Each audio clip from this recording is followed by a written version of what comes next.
I'm Janice Handard, and our chair, Dr. Nicole Meyer, could not be here today, so I am stepping in for her, and I'm going to introduce our speakers for you today. We have two faculty members who are going to be talking about their experiences in China, and I'm really excited because I went to China in 1997, and I realized, my goodness, that's been a while.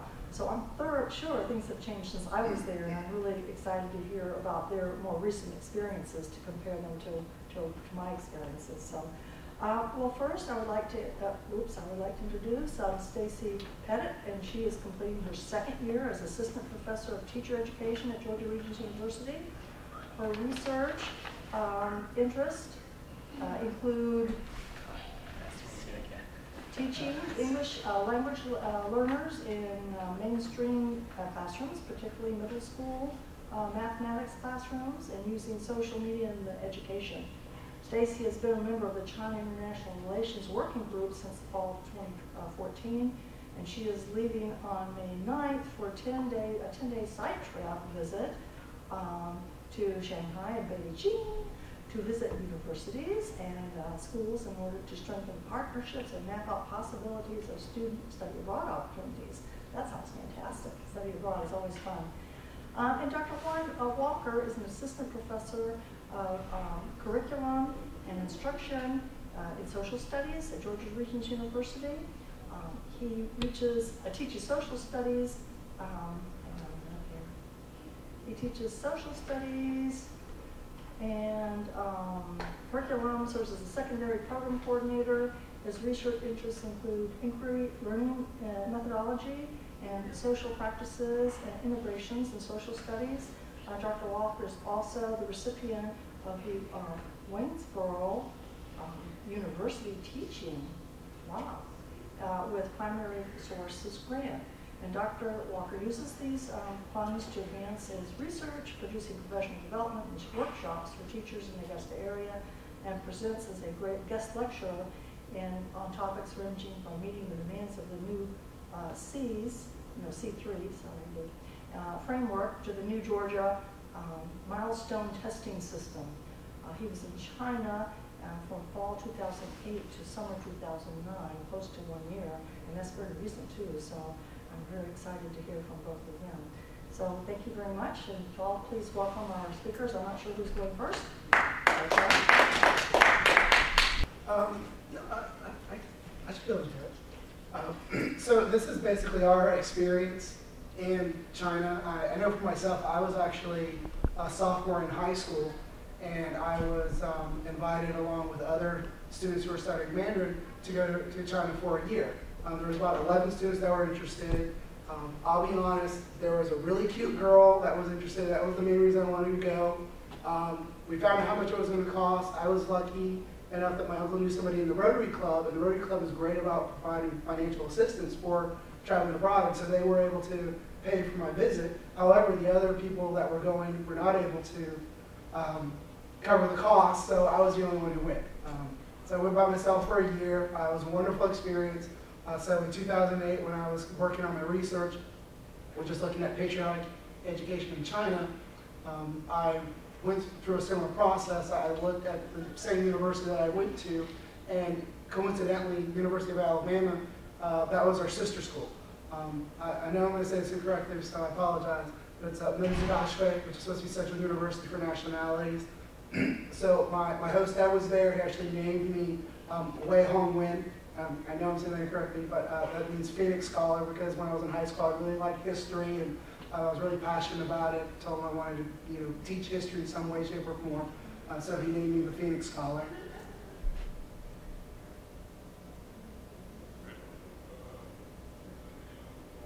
So at University of Alabama, I was approached to be basically the dorm room director for the international students. So we were on the top floor, and it was myself and about 20 Americans and about 30 or so international students. So it was an interesting setup. But when we got there, I started practicing my calligraphy. Malbizai, I'm saying it incorrectly, I really apologize.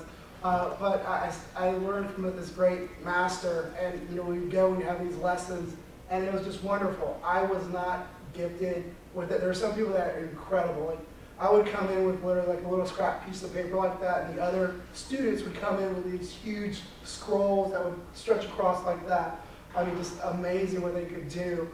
So it was a little intimidating, but the voucher was very nice, and he said to each their own, that you're going through a process. So he was really warm and friendly during this time. And it's funny because a few of the people in the class asked me if I was going to go to the market and try to sell my artwork, and I was kind of like, have you looked at my artwork? Like, why? So I thought it was part of the class, so I went to the market, and they were selling their artwork, which is superior to mine. Like, nobody bought anything of mine, but like at the end, like the teacher came by, and he was kind of like, he agreed to buy one of my calligraphy drawings, and he was like, why are you doing this? And I was like, everybody else was, and he's like, I know, but this is what they do for a living. Like, this is just a hobby for you. You don't have to do this. And I was like, okay. So it was kind of a fun learning experience. So I stopped. I did sell one to one of my teachers, and she put it up on the board. So in the morning, I would go and take my Chinese language classes. They usually situate you, when you come in, you take a test. When I was a sophomore in high school, I came in as a 2 and I left as a 5. When I came in as a doc student, I came in as a 2 and I left a 5 again. So I felt really bad because there really wasn't much progress in between. And I knew when I left the first time, everybody kept saying, practice, practice, practice. You don't want to let this go. This is a great skill to have, and I just let it slip away. So I always beat myself up over that. And I feel it happening again. I have all these books in my room, and I keep trying to practice, but I don't know. I'm sure you can relate with all the demands that we have. It's hard to pull out 2 to 3 hours to practice writing my characters. One of the things that I really enjoyed is that we would go to this restaurant at night, and they let us write on the walls, which was really cool. So when we first started, we would just write words that we were practicing in class, and it was really supposed to, by the end, we were writing sentences to each other, and it turned into a drinking game. We're all adults here, so if you could guess what somebody was writing before that they finished the sentence, they had to take a drink. So pretty much people would lose on purpose, and we were there until, they were open all night, and we were there until like 6, 7 a.m. in the morning, and it was just great. I still think about those days, and we're still in touch. We talk about it. So here I'm at Minzu Daxue. In the mornings, I took my classes. So I was a regular student in the morning, but in the afternoon, I would teach classes. So I had 2 classes. One class was a modern U.S. history class. I had about 14 students in there. And then I took like an intro to U.S. history. Well, I taught an intro to U.S. history 101, and I had about 100 students. It was really interesting because the dynamic was odd, because they thought they were getting an American, and I am an American, but I didn't, to many of them I didn't look like an American. So it was really odd because they were told there was an American teaching this U.S. history class. And the first day I walked in, it was a similar podium, a little bit higher, but there was just all this whispering going on. And I taught the lesson. It was just an intro lesson, and this young lady raised her hand. She said, "Are you an American?" And I was like, "Yes." She said, "You don't look like an American." I'm like, "Well, I'm sorry, but I am. I was born and raised in California. My father was Scottish, my mother was Mexican. Yes, I'm an American." And they started asking me these questions, and one lady's, she was like, I thought they would ask like for my social security or for something else, but she was like, "Can you say the alphabet?" I was like, "Yes, say it." So I had to say the alphabet, and they're like, "Okay." So it was kind of an odd experience, but with the older students, I had my senior students, and so I'd invite some of the UA students, University of Alabama students, to our class, and I'd ask them for their interpretation of modern historical events, so they would present their interpretation. So it was interesting to kind of see the students that I was responsible for from the University of Alabama interacting with the students that I was teaching at Minzu Daxue. So I really enjoyed those interactions, and I think we made a lot of interesting connections, and I think we learned a lot about both cultures.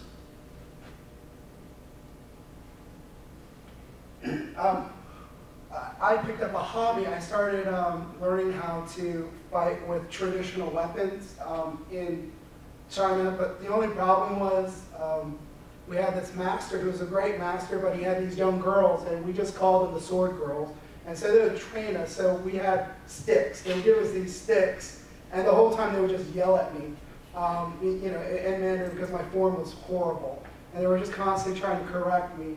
And you know, they nicknamed me Xiaopong, which means little fat. So they're kind of mean. They're kind of mean to me, I'll be honest. And then I had these young college students who were with me who were in fit and, you know, good-looking guys, and so they would flirt with them all the time. So that was my friend Evan. He was on a study tour. They called, you know, he's basically, his name was Grandmaster. So I was little fat. He was Grandmaster. So you can kind of see how they kind of viewed us. You know, they would just make fun of me all the time. But you can just see me like with my handwork. Like Evan, he was a cheerleader at University of Alabama, and he was this superb athlete. So it was just, it was fun. But after a while, the other people stopped attending as much because they were a little disappointed because they thought we would be fighting with actual weapons, and we really weren't. We could purchase weapons, which I do have, and you know, they gave us a little historical background of weapons, but it wasn't. They were disappointed, but I was a little bit older, so I appreciated, you know, the experience and what I was learning. And then after the fall semester was over, the director for the trip came to see me in my room. It was a little odd. He asked me if I would mind taking over for the study tour. In the spring, I was just going to work my dissertation, and I was just doing myself in the international dorm with about 11 international students. I'm an introvert, so I thought that was wonderful. I was going to be able to go to the library all day long and do my research, and then just make sure people were in bed by 11. I mean, I was so happy. But then the director, he found out that he received some news that he basically wasn't going to be coming back to the university. And so he was looking for another position. So he asked if I could take everybody on the study tour. I didn't feel like I was equipped. I didn't feel like I was ready. But all the students came to me and said, look, we'll do what we can to help you. We've invested a lot of time and effort into this. Can you do this? So reluctantly, I said yes. But I don't regret it. It was a great experience. So we ended up going to the Guizhou province, and we stayed in 4 different villages. And all the villages were different. We were actually in more, what was considered more the wealthy, upscale village, so to speak. But here we are with the students. So we were there basically for about 3 months, teaching like basic English skills to these children in their villages. So one of the challenges for me, I was still teaching, so we lived in a beautiful village, had a wonderful host family, and the school was like 6 miles down a mountain. So literally these little kids in flip-flops would just run down the mountain. Like they would jump on rocks and jump off. I mean, just amazing athletic ability. And so you could imagine myself, I'm trying to drag myself down this hill, you know, not break my neck, and I'm trying to drag myself up at the end of the day. But periodically I had to go to the other villages. So we had a translator who would come with me, but I would go to these other villages, and it was a challenge. It was a logistical nightmare trying to go from one area to the other.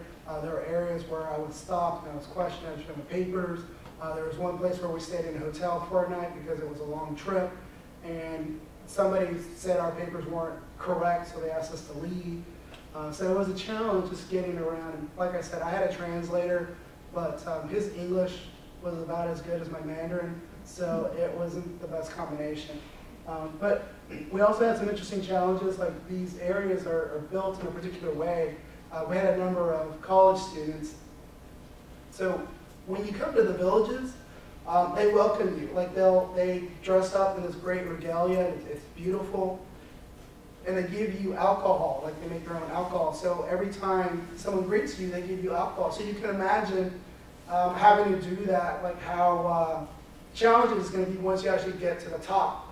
So once you get to the top, it kind of becomes a challenge. We had a couple of students just fall off the side because they were so inebriated. And so I had to talk to them and say, we can't do this anymore. This is great. We respected this tradition, but we can't have a bunch of drunk college students falling off of the side of the mountain. So, you know, it was a challenge. In my actual village that I was staying in, I was staying with one of the wealthier people in the village, and they were rebuilding his home. So it was really interesting because, you know, I was given this is a wealthy village, but when I got there, the house that I was staying in was missing an entire wall. It was kind of cold, so they were still building the wall up, and they had a bed for me, and it was literally just a bed, a frame, and some cardboard, and that was the bed. And you know, that was their bed. That was the bed that they all slept on. That was the most comfortable bed in the house, and I was kind of like, and one half I was like, this isn't comfortable at all, but I was like, they're giving up their lone bed to me. That's so generous of them. So it was interesting. It was really cold at night. Trying to make it through was a challenge. A lot of the students told me they were really homesick and tired when I went to go visit them in their villages. And I kind of wanted to say, well, yeah, I'm tired too, but you know, we agreed to do this. You know, let's see this through. But I really felt like we learned a lot from these villagers. You know, there's a lot of pride within these villages. There are a large number of the elderly population that stay in the village and take care of the children, where the working age individuals go into the cities and they work so that they can provide for their children to go to school. So they don't even get to see their children because they're working these long hours, and they're far away in the village, staying in another location. But basically, the grandparents are raising the children. They're trying to provide the children a better life, going to college, and just making all these incredible sacrifices.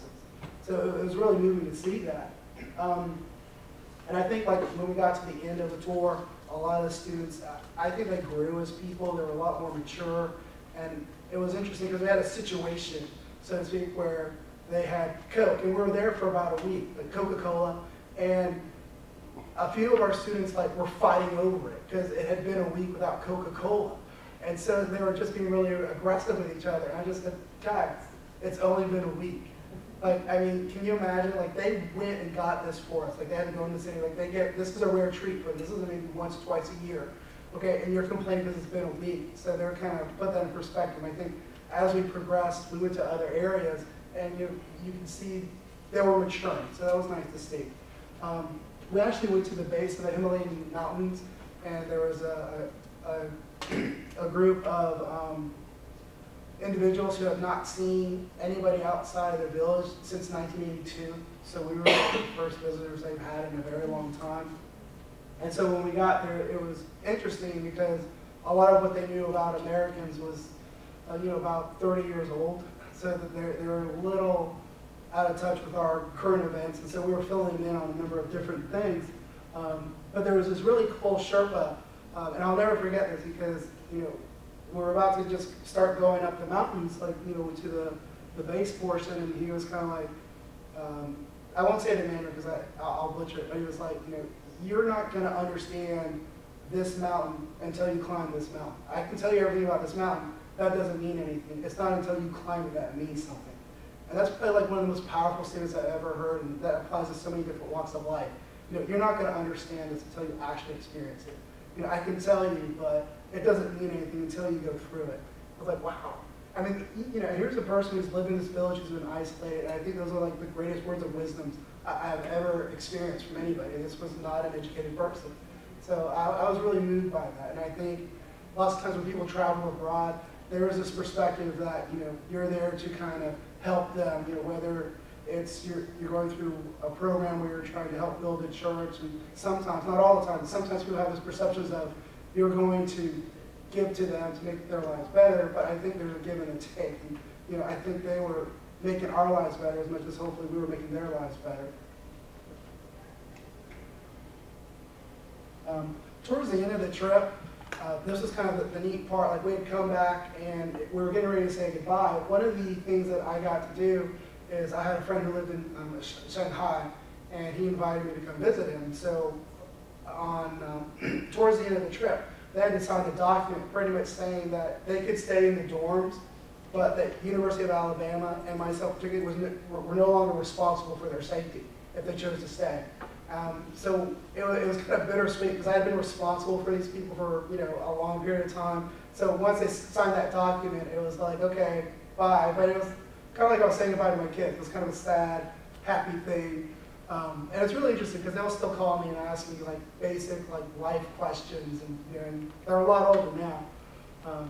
So a few of them came with me to go visit my friend. And, I don't know what you know about Shanghai, but it's really interesting because it was a British colony at one point.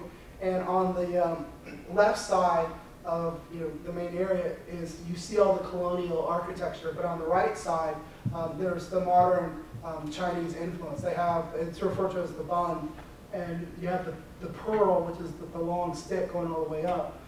That's, you know, considered like one of the more famous architectural feats in, you know, not just in China but in the world. And so it was really interesting to like see that contrast. I really enjoyed that. We also had my friend Manny there. That was, I don't know if you know this, but that was Miss Hooters 2007. So actually serving us, so he thought that was really cool. But as we went through, a lot of people kept asking us about the relationship between, you know, like they knew we were in Beijing, we had mentioned it, but every time we talked to somebody, they kept saying like, well, Shanghai is better. And we found that there was the same kind of East Coast, West Coast kind of mentality that you would find in New York or you know, somewhere in California. And there was just kind of this competitiveness, which, you know, we enjoyed both. And when I was in high school, I went to visit, I really enjoyed going to Shanghai.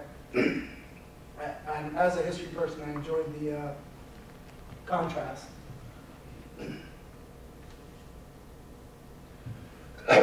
So, just kind of to wrap up our experience, towards the end, we were getting ready to go. I was no longer responsible for people, but, you know, I still help people get on the bus and get back to where they're supposed to go. We received these certificates for, you know, making it through the year, and I mean, I enjoyed it. I would love to go back. I was telling Stacy this earlier. My wife came to visit me for a week, and she did not enjoy it at all. Her and her mom just kind of stayed in their the hotel room, went and got food from a KFC type franchise, and just went back to their room. So I was really kind of disappointed. So I'm really going to try and push my kids. I already have my little ones. They're studying Mandarin already, and my 2-year-old he seems to be kind of flourishing a little bit more than the older one.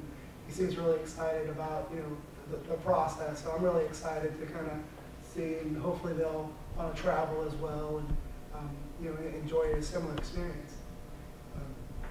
So on that note, I'm going to turn it over to my colleague, Stacy. We could get questions for you. Okay. Can we see them? Sure.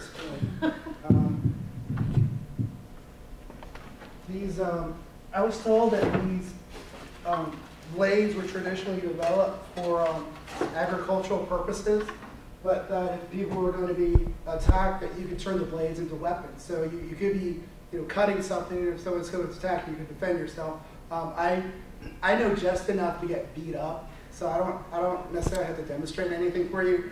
But I'm supposed to be sharpening these once a month. I don't. You can tell they're pretty non-lethal. So I feel bad I haven't been sharpening them.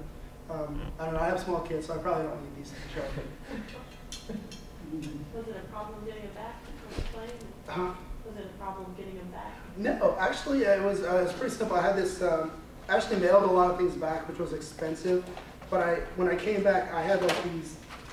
I could see how it might be a little intimidating, but I had 2 huge duffel bags of just weapons, like this, and it was pretty cool because, you know, I just walked off, and you know, they were going through customs, and they pretty much tore my bags apart because there was so much stuff in there, and, you know, just like, you know, what is this for?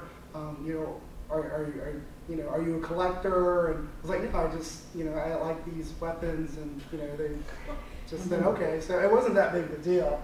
But it was kind of humorous to see me go through the airport with them. Cesar Rouse, there's just a few of us. But, you know, I practice using swords as well. I'm going to butcher this again, but, you know, the Chinese dragon referred to as long. Is that correctly? Close enough.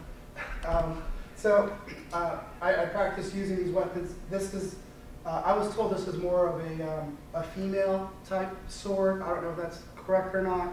A lot of the information I have, every time I talk to somebody from China, they'll say, no, this is the actual story, so I don't know. You know, all I can do is give a best guess. But these weapons, like we would practice with just regular sticks almost. But you can see like the detail on here. Again, this should be sharpened and it's not. I mean, these were actually fairly expensive. I looked at these knives from the same distributor, and they're much more expensive in the US. So I actually got these at a very reasonable price. And everything in China, you know, even when I was in high school, was very reasonable. I mean, I could go out and treat like a huge group of people to a wonderful meal for like $20. I mean, I miss those days because it's not like right here. That's wonderful. Yes. You were able to bring that sword in through the air? Mm-hmm. Yeah. No problems Once it whatsoever. doesn't explode. Yeah. The only thing I found was expensive was watermelon juice. I don't know if that has, y'all know anything about that. We went to one place and they just insisted we get watermelon juice for that, but that's the way to do it. And it was like the same price as our entire meal. I don't know why they just thought Americans like watermelon. Well, I think, Reagan's hard to come by. well, the soda was that expensive, but I guess with, when you would have Coke or Sprite, they didn't have ice because supposedly like ice like throws your balance out of Yeah. chi. So it was kind of, and we're like, no, just give us some ice. Like we weren't drinking. Yeah, we weren't used to it, so that was a big difference as well. This is actually the Emperor's sword. Supposedly this is supposed to be the sword that the Emperor had based on the writing that's on here. Once again, I won't try to translate this, but you know, I mean, this is also a beautiful sword as well. But I mean, ideally, this is supposed to be something that the Emperor would carry at his side, and only the Emperor would have this type of sword. So I thought that was kind of cool. You display these at your home, or you? Well, we're in the process of moving, so I really, a lot of things were boxed up right now. So I was kind of glad when Stacy told me about this. Like, oh, okay, I'm gonna you know, pull out all these things, and I can't wait to set up my room to have this on display. You guys have any other questions for him? Because like you said, they have asked me to do this. I'm like, I have 1 week in China. I don't feel very, How long were you there then with your group? yeah, Well, it's almost 2 years. Well, the group I was there for almost 1 calendar year. I came in early August, right when the Olympics were had just started. So we went to the Bird's Nest, and we didn't get to see any events, but we were outside because there are a lot of people that were selling or scalping tickets, and a few of our students got burned because they would buy fake tickets and they were told, oh, these aren't the right ones. So, but we were just outside. It was just nice. I think we saw some famous celebrity athletes, I guess, but we, you know, we weren't like right next to them. Yeah, he went for a year in high school, and then this trip Oh, a you're year. talking about was just under a year for this one. Yeah, the high You school were trips. just a high school student, or were you a teacher then over there? No, well, as a high school student, I took some college level Mandarin classes, and I also took some like Chinese history classes when I was there. But my host dad was actually, he was a history teacher or a history professor, and now he's actually the dean at the university. And he was really kind of like, he was a really nice influence to have, you know, because I was there, and I mean, they accepted me as part of his family. Even his daughter still considers me like, you know, her big brother. And so it was nice because I would just go there, go to my classes, and then go to their home at night, and it was just like a regular family situation. It's interesting though, because when I tell people about it, they're just like, is that it? It's like, what do you mean? And it was a wonderful experience. Like, I think they're expecting, like, I don't know what they're expecting, maybe some sort of like action movie. I mean, I think it was a beautiful experience. Like, you know, I mean, we did take some martial arts classes and other things, and I enjoyed, I mean, for me, I just enjoy the interactions, whether it's just talking to somebody at a restaurant. I mean, to me, I'm just like, I'm in China, standing at the Great Wall, having a conversation with somebody about China. This is wonderful. You know, to me, that was just a great experience. There's just not a lot of people that can say it. I mean, there were areas that we went to where there were famous battles that took place, and I was like, I can't believe I'm standing right here where this happened. I mean, this is amazing. But I think if somebody doesn't have the desire to travel or, you know, doesn't appreciate history, they're not going to have that same type of experience. Which I did notice from some people, I've had some people say that, but it's really up to the individual to kind of walk away with the experience. I mean, I mean, I think there's so many beautiful, wonderful things. I want to go again, but I have 3 little ones at home, so I have to wait until they get a little bit older, and maybe they could be more like traveling buddies. I don't know. I'm hoping maybe 5 or 6, but I got to talk my wife into that.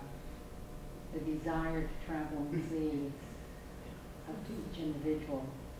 Absolutely. So I have 2 completely unrelated questions. Sure. One is just your experience of the seasons, because you were there so much longer. And then I'll just add the second one was the difference between your experience at the university compared to the life at an American university for an undergraduate. Absolutely. No, well, I think when we got there in the fall, it was getting really. The summer was just ending. It was still really warm. It was warm. The air was very dry. Supposedly, like in Beijing, it's kind of built around higher areas. I guess it's kind of low, and so when the wind starts blowing, there's a lot of dust that comes in. That's really kind of uncomfortable. The winters were cold. I mean, it was really bad. I mean, I guess, but I mean, that'd be true anywhere. I mean, it was just, there was a little bit of snow, but, and then when we were getting ready to leave, we could feel it heating up again. I mean, temperature-wise, I wouldn't say it was anything different from, I don't want to say like Georgia, but maybe Georgia a year ago or something. Summers are hot.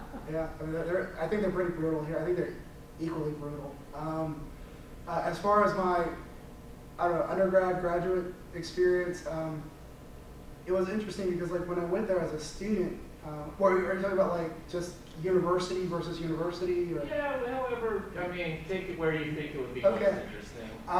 Well, one of the things that I really enjoyed in China is a lot of the students would come and talk to me after class, and they would have all these questions about American culture, and they were really interested in just interacting with me and talking to me. Here it's not the same because usually when class is over, they're gone. There's not this desire to sit and kind of like, so what are your thoughts on this world issue or this world issue? And also the students seem more comfortable in China with me. I don't know if it's, which is odd because when they get into college, it's at least at Minzu Dashway, the idea was you've made it, like you've made it to this point. And I'm not going to say they went into cruise control, but like they go through this academic, rigorous system, and when they get into college, it's kind of like we're here. Whereas in the U.S., we get to college, and that's just the starting point. Like it becomes a very competitive type of place. So it was different because students were more. I mean, I thought the Chinese students were actually more fun. Don't tell our students that, but they were fun. Like they would. I mean, I don't know, just completely random and cute, but, a few of them stayed after class, a few guys, and were just like, how do you pick up on American women? I was like, oh, well, I'm not really the guy to ask. I mean, I'm not very good at that myself. And so I gave them some, like, tips, but, it was just very friendly and cordial. I don't know, I haven't had those conversations with students here, but, I mean, would there be a necessity for it? I don't know.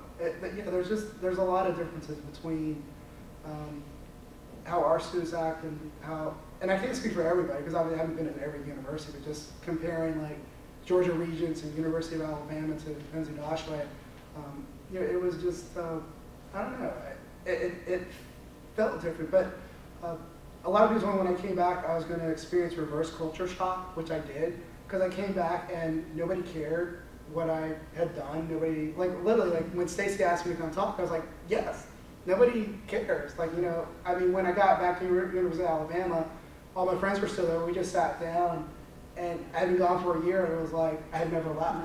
And so I had all these wonderful experiences, but nobody seemed to really want to hear about them. And I went to these wonderful places and interacted with these people. And in some situations, I was treated like a rock star. Because I was so different. But here I came back and I was just another face in the crowd.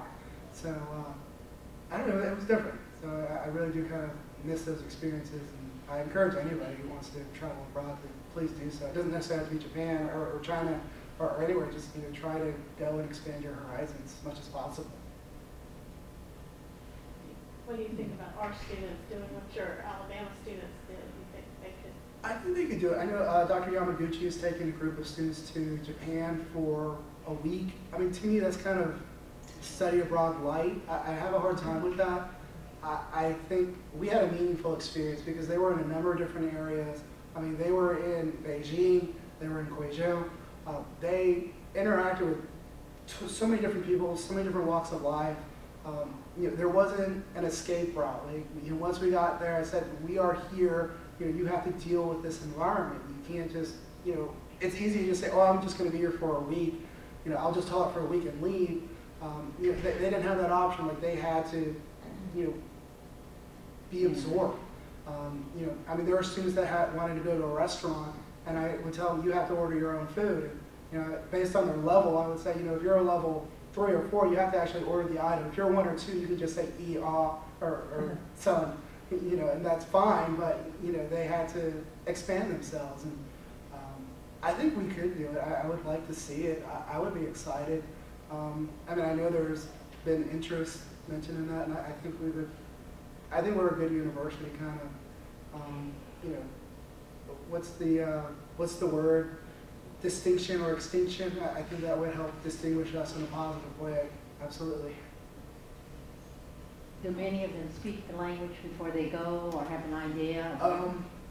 Good question. At UA, it was a mix. There were a handful of people who had not studied Mandarin at all, but when you get on campus, they give you a placement test.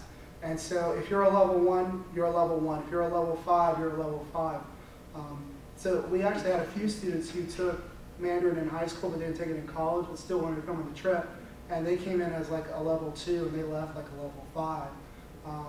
So it's not required, but I think definitely if there's a language component there, as long as somebody has a willingness to learn, I think they'll be fine. I mean, it comes down to the individual there, because there was also another person who was there the whole time and he didn't even learn a sentence. And we couldn't understand why, just all the time and effort that he spent and like all the interaction just blew my mind. There's another person who, you know, she wasn't in our group, but she was an international. I mean, she was from like somewhere in Europe, no Mandarin background whatsoever, came in as a level 1 and left a level 9 within a year. I mean, It just shows learning the language is really, she was probably. yeah, I mean, it was amazing what she could do. I mean, it was odd because at first I felt like, you know, I was being Mr. Cool because I was trying to help her out and I was translating for her. By the end, I mean, she gave like this awesome speech like at the end at graduation, and I was like, oh man, I just was like, oh, I can't do that. I wish I could. Maybe you should found that Chinese boyfriend. Maybe. Who knows? Who knows, but, Do you think that then in the United States we should start languages oh, earlier absolutely. for them to choose? Yes, I mean, I there's, mean, I feel like I neglected my children in the sense because I sort of blame it back to my in-law, saying that they didn't speak to me and my children, and if they did, I might have spoken to my children a little bit more, and they would understand more now than, you know, I mean, this is just, you know. no, great. I think that's Good very research. important. Yeah, I mean, there's things you can start learning new languages as early as 2 years old, and you know, I guess there's a debate about like when you're older, you may have better cognitive abilities to process language, but when you're younger, you're more open to it. Especially, they used to believe like you didn't learn between like 0 to 5. It's not true. Like, that's not like a really key age group to start learning. So if you really want someone to learn, you know, whether it's a musical instrument or learn a language, like you really need to start between 0 to 5. Because I see some of your children are more amazing now with all their intellects, Oh, absolutely. intellectual abilities than think that's before. One thing our schools lack around here, even the good schools, that they don't have the foreign language in the Right, elementary schools. yes. Yeah, I think Stevens Creek has like a Spanish program, but I think that's about it. And it's just because it's paid for through PTO, like completely outside of, you know, Right. government. And I just think it should be required. Yes. Oh, absolutely. Yes. No, I agree. I'm working on it at my kid's elementary school. Like, how can we do this PTO model? Because I just try to do tutors over the summer and figure there's a small enough group if y'all want to look at this and kind of detail more of what's up here, but I will not take that long. I know you guys have other things.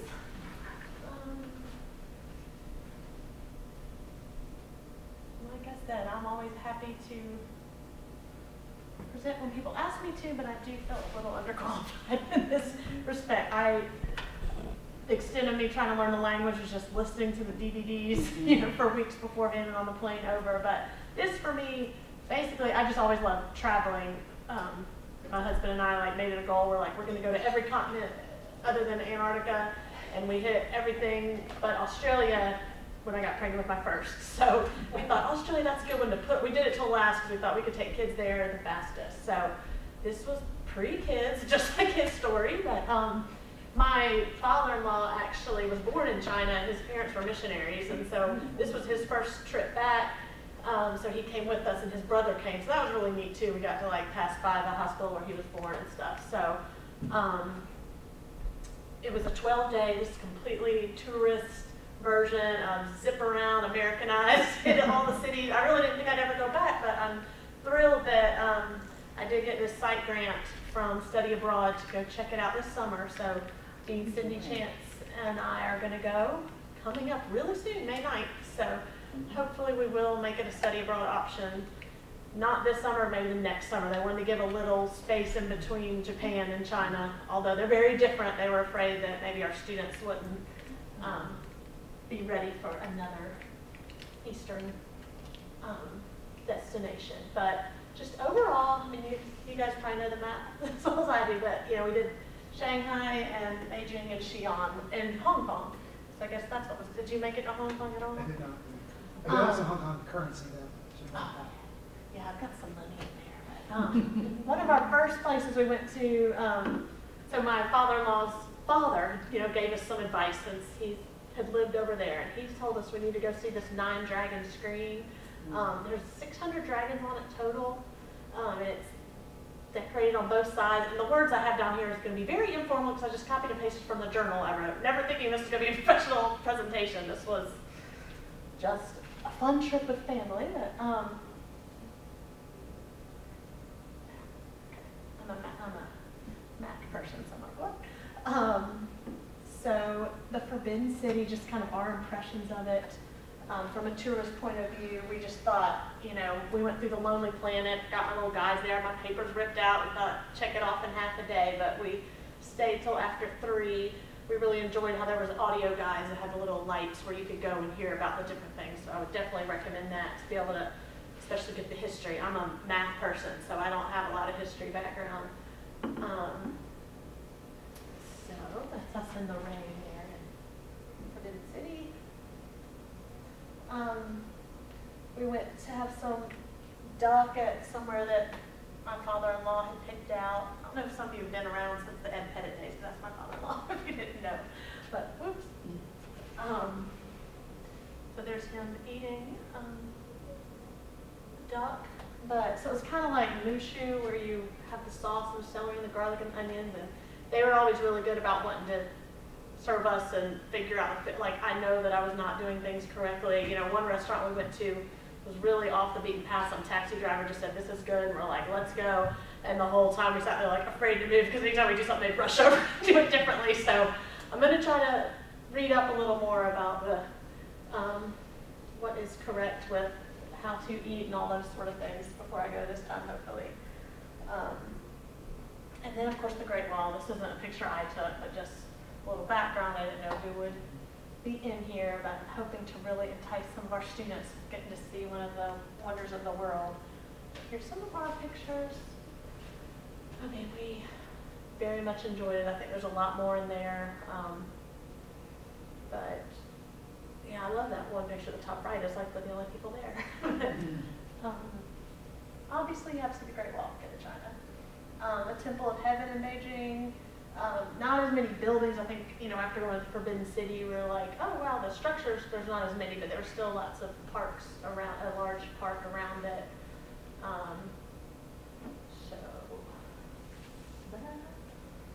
And then, of course, this is probably my favorite part. I mean, some people say when you go to China, you know, don't really need to go to Xi'an or whatever, but I really want my students, I've looked into the pricing, and it's only like $300 difference, so I'm hoping that that won't be enough to deter them, because to me, this was such an amazing thing to see. So you go in, you like watch a video where they have all these battle scenes acted out, and then. Did you walk to the area where the gentleman first discovered the? Yes, yes. Have you been there? Yes. Yeah, and there are several more pictures in the scrapbook Right. too, but I just don't feel like this is something you can see pictures of at all I mean, I just can't imagine all the years and time, if I put it up there, 720,000 people for 38 years. I mean, it's just incredible. And then we got an autograph. I should have brought that. We bought a book and got an autograph of the guys who discovered it. So that was fairly recent. And this was a really neat thing. This was my cool thing to go hike this Washan Mountain. Although we did take the gondola up. I was looking last night to try to remember stuff online, and I found a blog of someone who had really hiked it for like 9 hours. I'm like, oh, I didn't quite do that, but it still was. Had to use the gloves and go up the ropes and everything. But this supposed to be one of the maybe 5 sacred mountains. But yeah, this was something I think originally wasn't in our itinerary, but I'm glad that we did it. There's like 5 different peaks. I think this is the North Peak. It was just amazing to see the people carrying so much heavy things, like going up and down. And I mean, we hiked forever, and then there'd be someone setting up like a snack stand. You know, it's like, how do you get this stuff up and down? Some people actually spent the night on the top, like there's a little hostel or something. We didn't do that. I think in the scrapbook I talk about once we were at the top, there were all these Chinese people wanting to get a picture taken with me. I think because I have red hair too, it was like nobody except for people from China were up there, and so I just sat and did picture after picture, like, yes, I hiked. So that was fun. The Humble Administrator's Garden. My husband was the one writing this journal, so he liked it better than Master of the Nets, but it was really pretty. There. Oh, I went really fast. I had to look it up to remember, but that, I guess, is who the terracotta warriors were built for. That's a statue of the guy who had those built. We went to the Shanghai museums. There's a lot of neat cultural stuff there, so there's several more pictures. Did you go to one of the operas? Not opera. We went to Shanghai Acrobats. So we saw, I think this time I'm seeing opera. It's on our schedule. You recommend that? Because of the costumes and things Oh, and yeah. the way they perform. Yes, I'm excited. And this is what, I was trying to remember what that meant. So this is one of my favorite pictures, but that's on Washan Mountain. Apparently they tie the locks. It's supposed to mean you're going to stay together forever, happiness, couples and families do that. It reminds me of like on the canal at Savannah Rapids, people started putting locks there. I think they're copying. But, so whirlwind trip, I wouldn't recommend that unless you have to, but I don't think I even put Hong Kong in there, but we did, yeah, like he was saying, just the dichotomy between old and new, just right there, you know, in Shanghai, and then going to Hong Kong, which is completely different than Xi'an. I mean, it's just, it was a lot. As far as weather, I just remember being really hot, really humid in Hong Kong. I don't know if that's typical or if it was because of all our bags. We bought way too much. By the end, we were holding a lot, but. Did you buy these? Oh yeah, this used to fit me, but for kids. Then there's several of those, just little terracotta warriors. Yeah, shopping definitely was fun. I left all the shopping stuff out there because it sounds kind of shallow, but the markets, and like you said, everything's so affordable, and you just have to be sharp with my.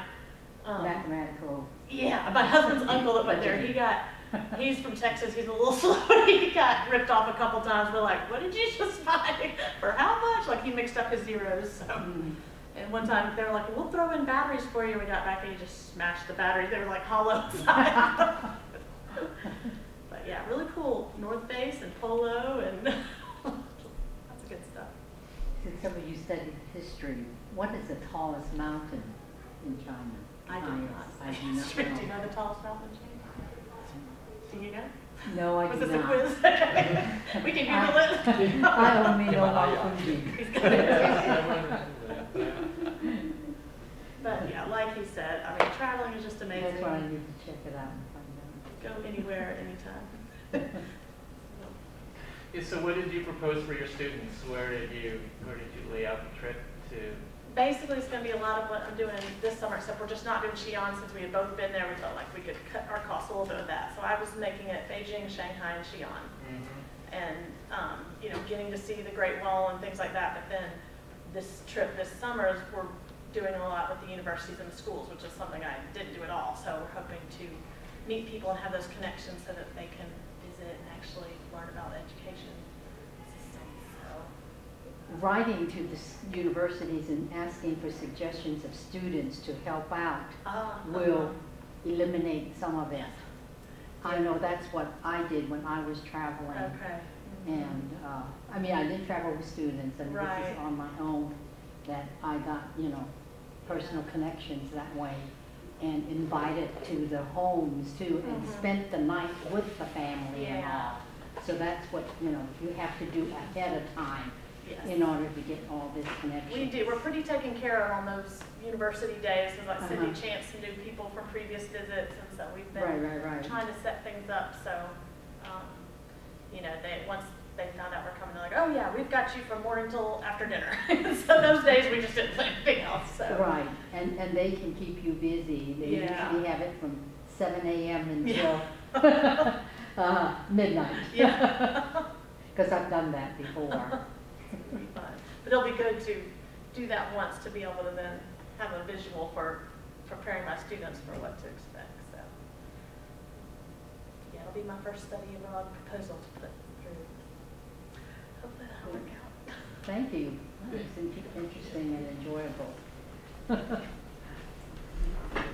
Well, I'd like to thank both our speakers, and if I began, and when I introduced them, I said I had gone to China in 1997 and wanted to see how things have changed, and now I can't wait to go back. It sounds so exciting. This is wonderful. I'm really happy we're going to have a study abroad opportunity there. But I just want to tell you 2 or 3 little things. When I went to China, I didn't know I was a comedian until I went to China, okay? And so the very first morning we were at the restaurant to order breakfast, and the menu's all in Chinese with no pictures. So, you know, I'm just pointing to something for breakfast, having no idea what I'm going to get. And they would go like this, and I didn't know what that meant, but I said, you know, just one. And they would say, no. They'd shake their head and go like that, and I said, just one, because I didn't know what I was getting. So they finally brought out this plate, and it had, it was a spring roll on it. It was about 1 inch long and 1/2 inch wide. And they set it down in front of me, and they looked at me, and they just burst out laughing. And all the waiters had to come to point and laugh, and I said, okay, I will have 9 more. So I understood what they said, 10. And the second thing was, we did go to Pizza Hut, but that was because we wanted some Western toilets, really, not the pizza. And I picked up one of the menus that had Pizza Hut written in Chinese characters.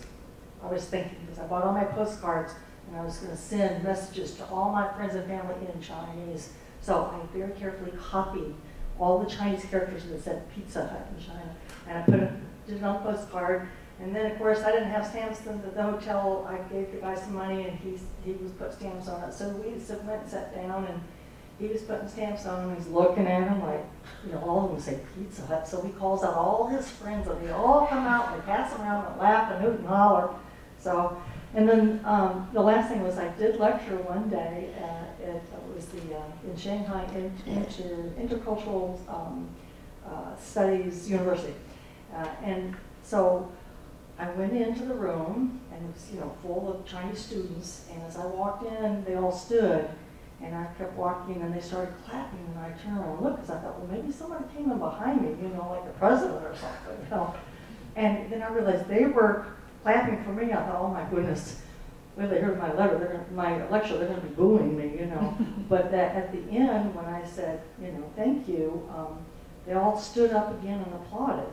So I came back to Augusta College at that time, and I told my students, I have a new rule. When I come in, y'all stand up and applaud. When I leave, you stand up and applaud. That's as good. I love that. So, but anyway, it's a wonderful experience, and I'm so glad everybody's here today. And thank you so much to our speakers, and please join us for some American refreshments, but they'll be good. Thank you.